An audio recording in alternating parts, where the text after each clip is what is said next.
बहुत समय पहले की बात है कि एक पहाड़ पर एक जंगल था और उस जंगल में एक हिरनी रहती थी।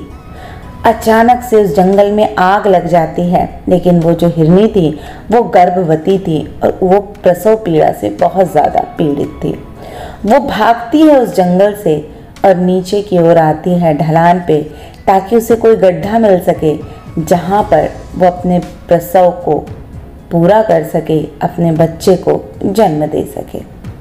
अचानक से उसे एक गड्ढा दिखाई देता है जो कि बहुत गहरा भी नहीं होता, क्योंकि हिरन के बच्चे को पैदा होने के बाद 8 से 10 मिनट चाहिए होते हैं कि वो खड़ा भी हो सके।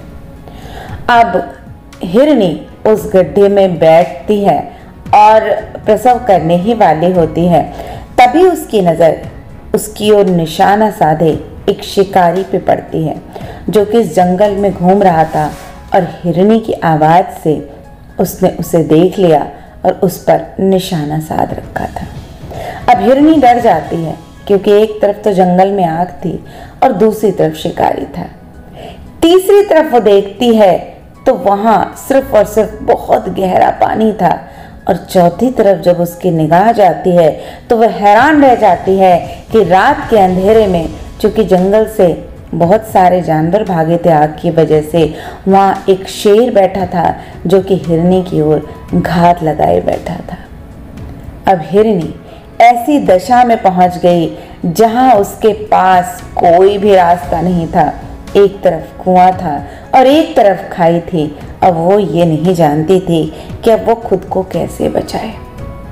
लेकिन उस परेशानियों में भी, उस परिस्थिति में उसके दिमाग में एक बात आई कि अब या जीवन में कभी भी मृत्यु तो आनी ही आनी है। हो सकता है मैं आज अभी इसी वक्त मर जाऊं, या कभी ना कभी मेरी मृत्यु तो जरूर होगी, लेकिन इस पल, इस क्षण जो मेरा धर्म है, और मेरा धर्म है इस प्रसव को पूरा करना, इस बच्चे को इस धरती पे आने देना, चाहे उसके बाद वो जीवित रहे ना रहे, ये प्रकृति की और ईश्वर की मर्जी है। और ऐसा सोचते हुए वो ईश्वर का ध्यान करते हुए अपने कर्तव्य को पूरा करने के लिए बैठती है और प्रसव करती है।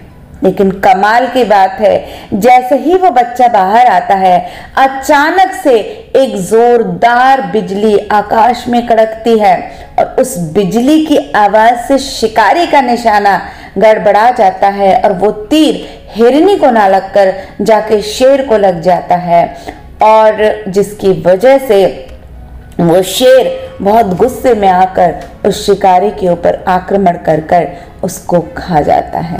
इस बीच जब हिरनी को मौका मिलता है तो वह अपने बच्चे के साथ एक सुरक्षित स्थान पर पहुंच जाती है। तो दोस्तों याद रखिए, ये कहानी हमें ये बताती है कि जिंदगी में जब बहुत सारी परेशानियां हों, कोई भी रास्ता ना दिखाई दे, तो याद रखें कि आपका उस क्षण, उस पल क्या कर्तव्य है।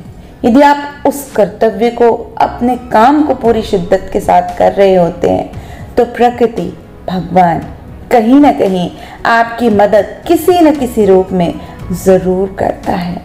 तो जीवन के हर पल में, हर क्षण में जो भी काम आपको प्रभु ने दिया है, उस काम को पूरी तन्मयता से करें। निश्चित रूप से आपकी ज़िंदगी में सभी कष्ट प्रकृति या ईश्वर अपने आप काट देंगे।